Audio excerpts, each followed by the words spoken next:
Long before the castles of Europe echoed with the clash of knights, another world was stirring to life. Across the wide steppes, riders gathered under banners of wolves and eagles. In India, mighty empires crumbled, leaving space for new dynasties to rise.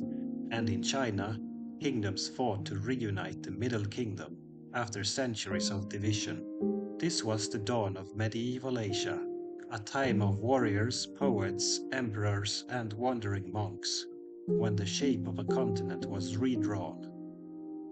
Long before the spires of European cathedrals rose skyward, the vast continent of Asia was already in motion. From the sun-drenched temples of India to the frozen plains of Mongolia, and from the river valleys of China to the islands of Japan, entire civilizations were stirring.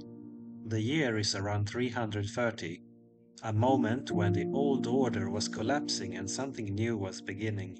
What we now call the medieval age in Asia was not born in a single year or in a single place. Instead, it emerged slowly, like dawn spreading its first pale light across the horizon. In India, the great Gupta Empire was entering its golden years. Often called a classical age, the Guptas had brought stability, learning, and a flowering of art and science. Sanskrit literature thrived, mathematics advanced, and temples of stone began to pierce the skies. Yet, even in this moment of glory, cracks had already begun to show. Beyond the frontiers, nomadic groups pressed inward.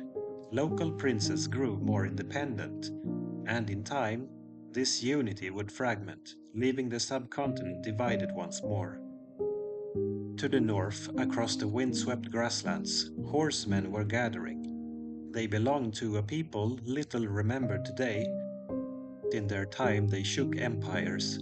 They were the Rouran, the first of a long line of khaganates, nomadic confederations that would dominate the heart of Asia for centuries.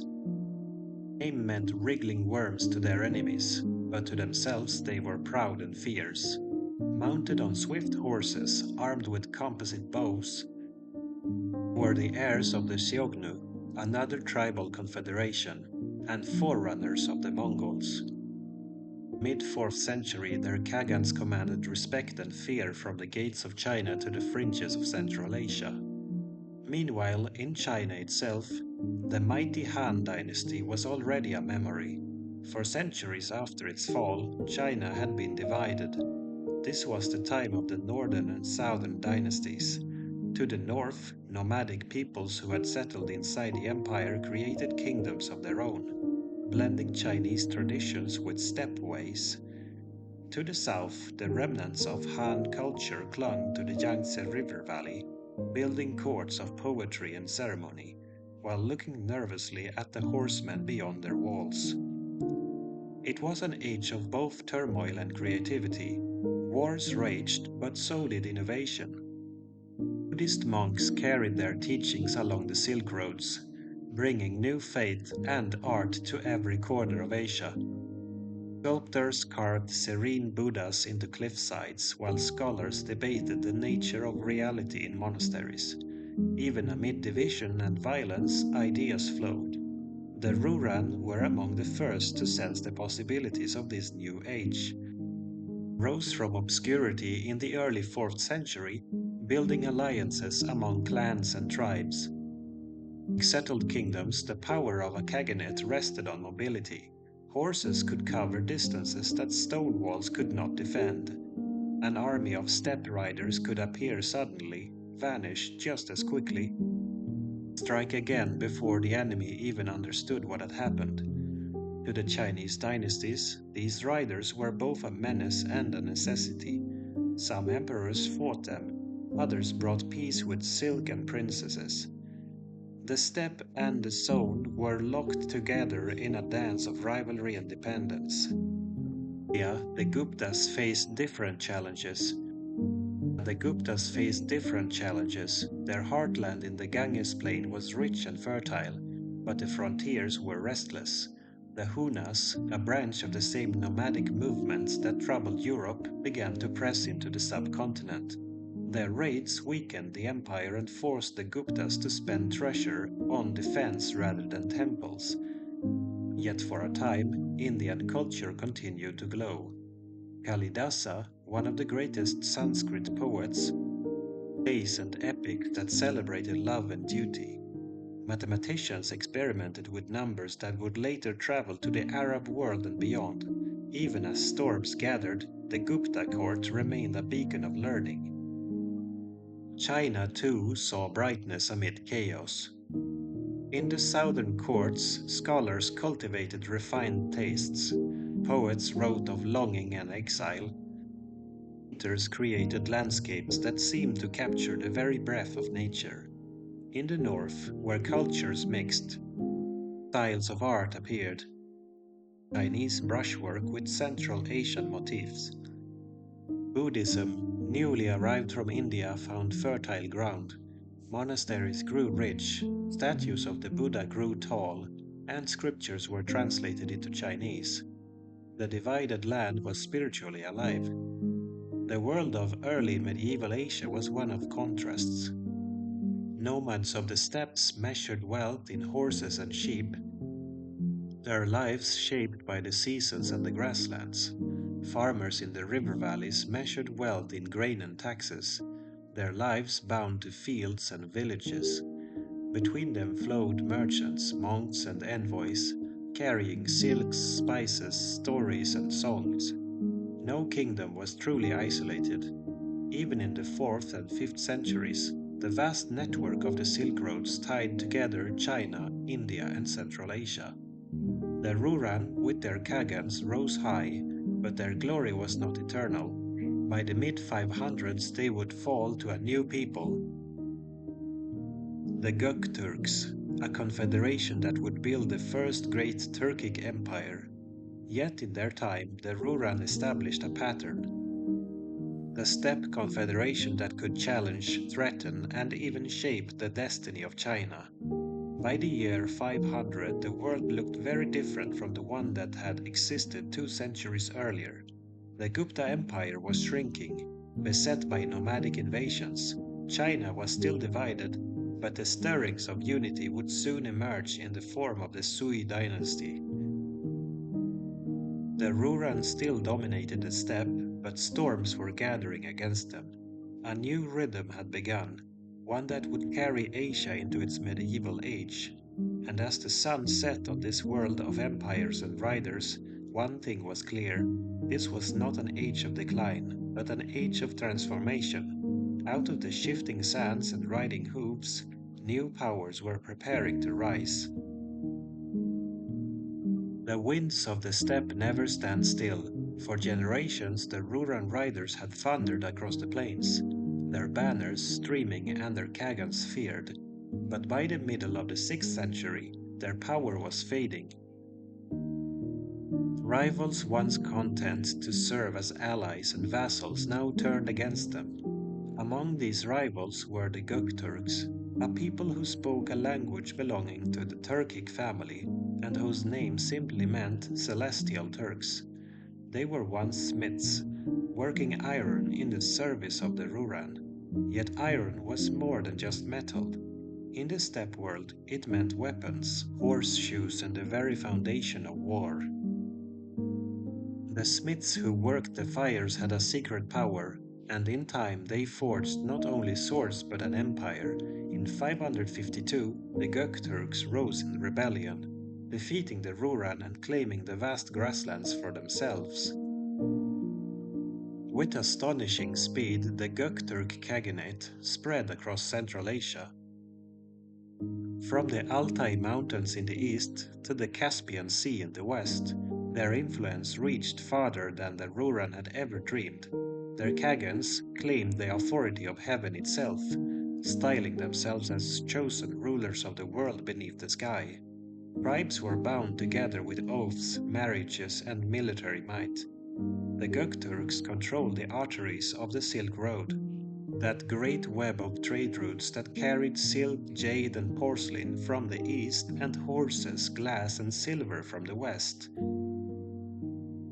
Caravans wound their way across deserts and mountains, paying tribute to the khagans for safe passage. For a century, the Turks stood at the heart of Asia, middlemen between empires. Their power was not only military but economic. And yet the khaganate was vast and fragile. Steppe politics were never simple.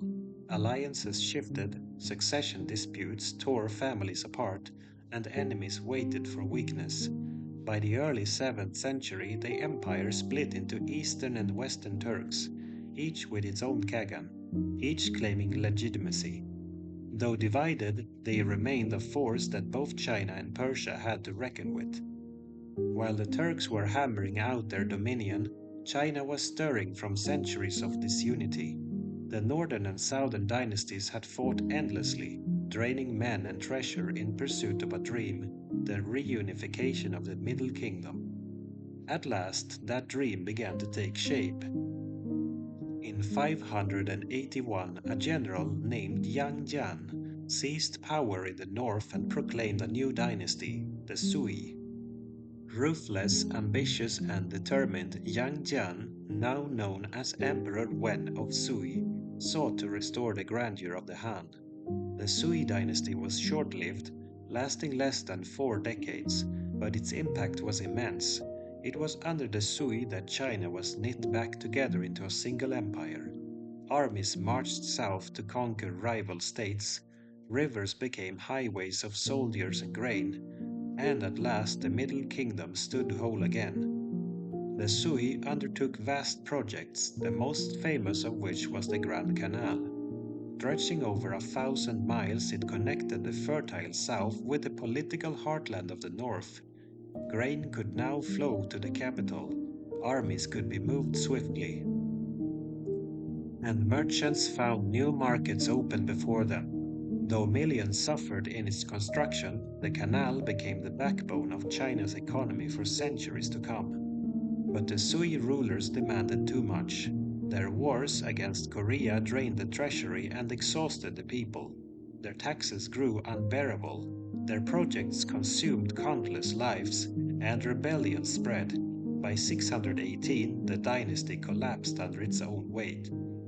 Yet from the ruins rose one of the greatest dynasties in all of Chinese history, the Tang, founded by Li Yuan. The Tang dynasty inherited the unification of the Sui but ruled with greater skill. They balanced power between aristocratic clans, cultivated alliances with nomadic peoples, and encouraged trade and culture. Within decades, the Tang would become the dominant power of East Asia. For the steppe peoples, the Tang rise was both an opportunity and a threat. The Eastern Turks sought to use the young dynasty as pawns, while the Tang in turn learned how to play nomadic politics, rewarding some tribes, punishing others, and always seeking to keep the steppes divided. Meanwhile, in Korea, the ancient struggle of the three kingdoms, Goguryeo, Baekje, and Silla, raged on. The Tang would soon play their part in this struggle, aiding the kingdom of Silla in its bid to unify the peninsula. In Japan, across the sea, the Asuka period was unfolding. Inspired by Chinese models, the Japanese court adopted Buddhism, reformed its government, and laid the groundwork for a centralized state. The ripples of China's reunification spread far beyond its borders. Back on the steppes, the Turks remained powerful, but cracks deepened. The Western Turks faced pressure from Persia and internal feuds, while the Eastern Turks clashed with the Tang. For a time, the Eastern Turks even captured the Chinese emperor and threatened to undo the Tang's rise. But by the mid-7th century, Tang armies struck back, defeating the Eastern Turks and bringing the steppe under their shadow. It was a turning point. The once dominant Khaganate was humbled, its people scattered or absorbed. Though the Turks would rise again in later decades, the balance had shifted. For the first time in centuries, it was not the nomads dictating terms to China. but China dictating to the nomads. The years between 550 and 650 were therefore an age of change. The Rouran were gone, swept away by the Turks. The Turks themselves had split, their strength diluted. The Sui had briefly unified China, only to collapse, paving the way for the Tang, whose empire would soon shine like no other. The steppe, the zone, and the sea, all three spheres of Asia were now locked in a delicate balance. Trade flowed, armies marched, and ideas traveled faster than ever before. Monks carried Buddhism from India into China, Korea, and Japan. Diplomats crossed deserts to negotiate with khaganates. Merchants risked bandits and storms to bring silk westward and silver eastward. Asia in the 7th century was a continent in motion, each region influencing the others in subtle and dramatic ways. And though peace was rare and struggle constant, there was also a sense of possibility, as if the whole of Asia was stepping onto a new stage of history. By the middle of the 7th century, the Tang dynasty was beginning to shine with a brilliance that few empires in history could match. From their capital of Chang'an, a city of grand avenues and bustling markets, the Tang emperors projected their power across Asia.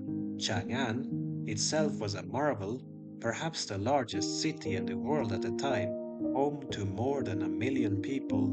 Streets were laid out like a chessboard, lined with shops, temples, and gardens.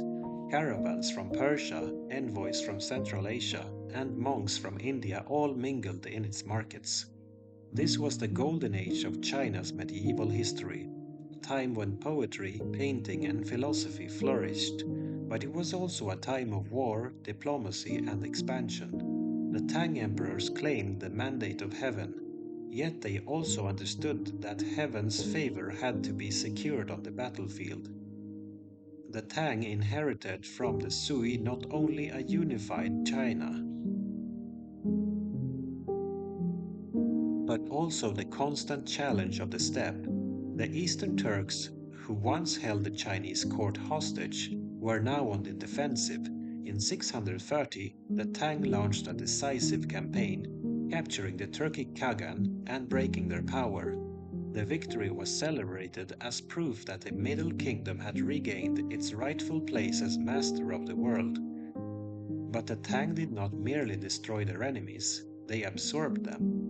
Defeated tribes were settled inside the empire, their warriors drafted into the Tang armies. Some steppe leaders were given Chinese titles, allowed to rule as vassals so long as they recognized Tang supremacy. It was a delicate balance, part conquest, part partnership. In this way, the Tang extended their influence deep into Central Asia. By mid-century, Tang banners were flying as far west as the oasis cities of the Tarim Basin. The empire's control of these Silk Road hubs gave them access to the riches of Central Asia and allowed them to oversee the flow of trade between East and West. While the Tang were rising, the Korean peninsula remained divided among the three kingdoms, Goguryeo, Baekje, and Silla. For centuries, these states had fought one another, each seeking dominance. Goguryeo were the strongest militarily, famous for its fierce warriors and mountain fortresses. Baekje held close cultural ties to Japan and boasted fine scholars and artisans. Silla, though initially weaker, had carefully cultivated alliances. The Tang dynasty saw opportunity here. Aligning with Silla, they launched campaigns against Baekje and Goguryeo. In 660, Baekje fell. A few years later, after a grueling war, Goguryeo collapsed in 668. With Tang support, Silla unified the Korean peninsula, creating a new order that would endure for centuries.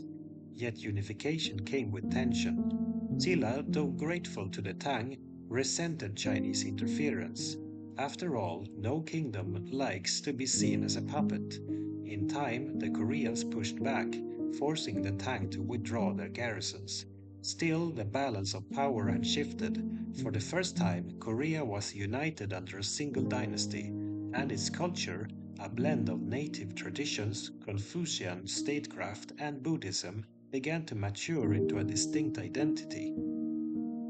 Across the sea, Japan was watching closely. For centuries, the Japanese islands had been ruled by clan chieftains, their power centered around the Yamato court. But during the Asuka period, 538 to 710, Japan underwent a dramatic transformation. Heavily influenced by China and Korea, Buddhism had arrived from Korea in the 6th century, bringing not only a new religion but also writing, architecture, and philosophy. By the 7th century, Japanese rulers realized that if they were to stand equal to the great empires of the continent, they would need to reform their government. The most famous step came in 645 with the Taika reforms, inspired by Tang China. Lands were declared the property of the emperor, local chieftains were reduced in power, and a new centralized administration was created. Courts, ranks, and bureaucracies began to resemble those of China. Even the capital was modeled on Chang'an, with wide avenues and palace complexes. It was in this stage that Prince Shotoku became a legendary figure, promoting Buddhism and sending embassies to China. Japan was no longer a collection of tribes but was becoming a state, one that would carry both continental influence and its own native traditions into the medieval era. The period between 650 and 750 was one of extraordinary dynamism in East Asia. Tang China stood at its height, Korea had been unified, and Japan was reshaping itself. Buddhism connected them all. Monks traveled between these lands carrying scriptures, relics, and ideas.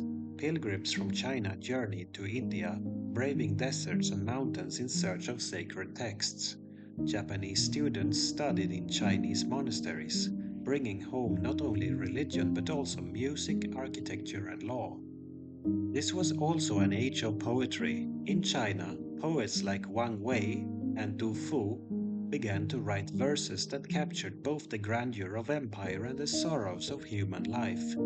In Japan, early poetry collections like the Manyoshu were beginning to take shape, blending courtly refinement with natural imagery. Words, like goods, flowed along the same networks that tied Asia together. Yet beneath the brilliance, shadows lurked. The Tang's reach into Central Asia would eventually bring them into conflict with new powers on the horizon. The Tibetans, the Arabs, and even the revived Turks. Korea's unity, while real, carried internal strains, and Japan's reforms, though ambitious, would not erase the strength of local clans. The seeds of future struggles were already sown. But for a time, Asia seemed to glow with possibility. Great capitals rose, trade flourished, and the cultures of East Asia was bound together more closely than ever before. It was in many ways the first truly connected era of the medieval Far East. Tang emperors consolidated their rule in the east. The steppe was once again stirring. The defeat of the Eastern Turks in the early 7th century had seemed decisive, but history on the grasslands was rarely settled for long. Out of old clans and forgotten banners, a new generation of riders began to gather. By the early 8th century, the second Turkic khaganate had risen, restoring the pride of the steppe. Their story is known to us through the Orkhon inscriptions carved into stone in the valleys of Mongolia. These inscriptions speak in a proud and poetic voice, telling of how the Turks were scattered and enslaved, only to rise again under the leadership of Khagans like Bilge Khagan and the great general Ponyukuk. To read them is to hear the echoes of the steppe itself, the lament for fallen warriors, the boast of victories, the reminder that fortune is as fleeting as the grass beneath the hooves of horses. The second Turks revived the ancient power of mobility. Their horsemen struck across the plains, harassing Tang garrisons and asserting dominance over tribes that had wavered. Though they never reached the heights of the first Gupta Empire, they restored enough strength to remind China that the frontier could never be tamed for long. For a few decades, the khaganate flourished, binding together tribes under the eternal sky. Yet by 744, internal discord and new rivals, the Uyghurs, would bring them down. Their fall marked the end of an era, the last great moment of Turkic supremacy in early medieval Asia. While the Turks reclaimed their place on the steppe, another power was rising in the mountains. To the south of the Silk Road, on the high plateau of Tibet, a kingdom was taking shape. Its founder, Songtsen Gampo, ruled in the early 7th century and is remembered as the first great emperor of Tibet. From his capital at Lhasa, he extended his control over the plateau and reached outward into Nepal, Bhutan, and parts of Central Asia. Songtsen Gampo forged alliances through marriage. One princess came from Nepal, another from China, and he welcomed the new faith of Buddhism into Tibet. Temples were built, scriptures translated, and Tibetan art began to blend Indian and Chinese influences. This was the beginning of Tibet's unique spiritual identity, one that would continue to grow in centuries to come. Tibet was not only spiritual, it was martial. Its armies were fierce, adapted to mountain warfare, and ambitious in their reach. In the mid 7th century, Tibetan forces clashed with the Tang, at times seizing parts of the Silk Road. By the 8th century, the Tibetans were among the most formidable rivals of China, strong enough to occupy Chang'an itself for a brief time in 763. Thus, while China flourished in its golden age, it faced constant challenges, from Turks to Tibetans and beyond. No dynasty ever reached its zenith by standing still. The Tang sought to extend their power not only across China but into the vast world beyond. Their armies marched westward into Central Asia, pushing into the oases of the Tarim Basin and beyond the Pamir Mountains. In these distant lands, the Tang encountered not only Turks and Tibetans but also Persians and Arabs. The collapse of the old Sasanian Empire under the onslaught of Islam brought new forces into play. Arab armies swept eastward while Tang forces pushed west. Their meeting would come in 751 at the Battle of Talas. Though this battle falls just beyond our period, its approach was already shaping the world in the early 8th century. Tang influence extended deep into Central Asia, but so did Arab power. The Silk Road was now contested not just by nomads and Chinese emperors, but by the caliphs of Damascus and Baghdad. For merchants, however, these struggles were both peril and opportunity. By the early 8th century, the Silk Roads were busier than ever. Sogdian traders from Central Asia became the great middlemen, carrying Chinese silk westward and bringing glassware, silver, and precious stones eastward. Their caravans threaded through deserts and mountains, stopping at oasis cities where cultures mingled. In Samarkand and Bukhara, one could hear a dozen languages in the same marketplace. Zoroastrians, Buddhists, Nestorian Christians, and Manichaeans lived side by side. Tang officials collected taxes, Turkic horsemen demanded tribute, and yet the caravans rolled on. For all the wars and shifting borders, the lure of profit bound Asia together. By 750, Asia had become a continent of great contrasts. In China, the Tang stood at the height of their glory, ruling over millions, patronizing poets, and dazzling visitors with their cities. In Tibet, kings commanded armies and monks translated sutras, laying the foundation of a culture that would outlast empires. On the steppes, the Turks had flared once more, only to be replaced by the Uyghurs, and on the far horizons, Arab cavalry pressed closer to the Eastern world, ready to meet China face to face. It was a world of shifting powers, but also of connections. Never before had ideas, goods, and people moved so freely across Asia. Buddhism spread deeper into China, Korea, and Japan. Persian musicians played at the Tang court. Chinese artisans painted murals in the style of Central Asia. A pilgrim leaving India might find welcome in a Tibetan monastery, shelter in a Tang temple, and an escort from a Sogdian caravan.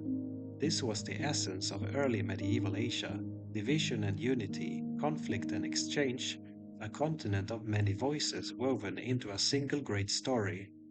By the middle of the 8th century, the story of early medieval Asia had reached a turning point. The centuries between 330 and 750 had seen empires fall and rise, peoples scatter and reform, and entire civilizations transform. The Rouran had thundered across the steppes only to vanish. The Turks had forged empires that spanned deserts and mountains, only to be replaced by the Uyghurs. The Tang dynasty had brought unity to China, dazzling the world with its wealth and culture. Tibet had emerged as a formidable power, and Japan and Korea had reshaped themselves in the image of their continental neighbor. This was not a static age of swords and banners, but a dynamic era of change. It was, in many ways, the true foundation of medieval Asia. In China, the Tang reached their full splendor in the 8th century. Their capital at Chang'an became the beating heart of Asia, a place where Persians, Turks, Koreans, and Japanese could be seen walking the same streets. Markets overflowed with goods, silk dyed in brilliant colors, ceramics painted with new glazes, exotic spices, and jewels carried from the far reaches of the known world. The court itself glittered. Emperors like Xuanzong, who ruled from 712 to 756, presided over a golden age of poetry, painting, and music. It was during his reign that poets like Li Bai and Du Fu wrote verses that captured both the grandeur of empire and the frailty of human life. Their words have outlived dynasties, still read and loved more than 1,000 years later. Yet Tang greatness was fragile. The very wealth that made the dynasty glorious also made it vulnerable. Ambition, corruption, and rebellion lurked beneath the surface. In 755, just after our period, the An-Lushan rebellion would shatter the empire's peace. But in 750, the Tang still stood as the supreme power of East Asia. Across the sea, Japan was entering the Nara period, 710 to 794. The capital was moved to Nara, built on the model of Chang'an with broad avenues and palace districts. Buddhism became a state religion, its temples rising in grandeur. The great Buddha of Todaiji, cast in bronze and towering over worshippers, symbolized Japan's new ambition. The Japanese court eagerly absorbed Chinese learning, legal codes, architecture, art, even city planning.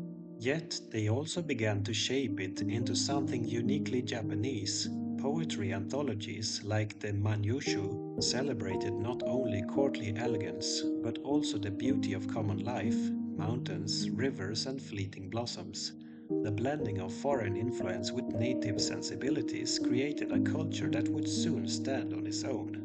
In Korea, the Silla kingdom enjoyed its triumph as the first dynasty to unify the peninsula. With Tang influence waning, Silla developed a distinctive culture of its own. Buddhism flourished, monasteries spread across the land, and stone pagodas dotted the landscape. Scholars studied Chinese texts, yet adapted them to Korean needs. The peninsula had endured centuries of war, but unity now offered stability. Still, unity was never perfect. Regional tensions simmered, and later dynasties would rise. But for now, Silla's unification marked a milestone in East Asian history. The steppes, always restless, were changing once more. By 744, the second Turkic khaganate had fallen, replaced by the Uyghur khaganate. The Uyghurs would play a crucial role in the centuries to come, both as allies of the Tang and as shapers of Silk Road trade. But the age of early Turkic dominance was over. The Silk Road itself, however, was livelier than ever. By 750, the network of routes carried not only goods but also ideas. Manichaean priests, Nestorian bishops, Buddhist monks, and Muslim merchants all moved along its paths. Caravans left Xi'an laden with silks and porcelains, crossed the Taklamakan desert with the help of Sogdian guides, and arrived in the markets of Samarkand and beyond. The world was becoming more connected, and Asia was its center. Looking back at the centuries between 330 and 750, one sees both continuity and transformation. India, once dominated by the Guptas, had fractured, but its faiths and learning had spread across borders. Central Asia had seen khaganates rise and fall, yet its riders remained the guardians and raiders of the Silk Road. China had moved from division to unification, from fragility to golden age.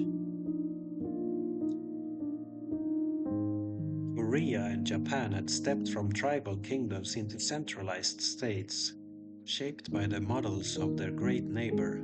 Tibet had emerged from isolation to stand as an imperial power. It was an age of exchange as much as of conflict. Buddhism spread from India to Tibet, China, Korea, and Japan, leaving temples and scriptures in its wake. Confucian statecraft spread eastward, shaping governments across the region. Steppe horsemen carried not only arrows but also ideas, connecting peoples from the Pacific to the Caspian. When we think of the Middle Ages, we often imagine castles, knights, and cathedrals in Europe.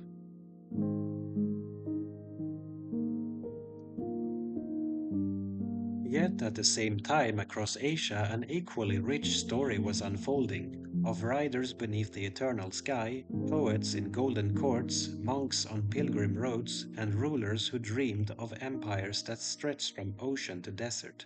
By 750, the shape of medieval Asia had been drawn. The next centuries would bring new struggles and new glories. The Abbasids in the west, the High Tang in the east, the rise of the Khmer, and the splendor of Angkor in the south, but those are stories for another time. For now, we leave the world of early medieval Asia at the dawn of its maturity, standing on the threshold of 1,000 years of history still to come.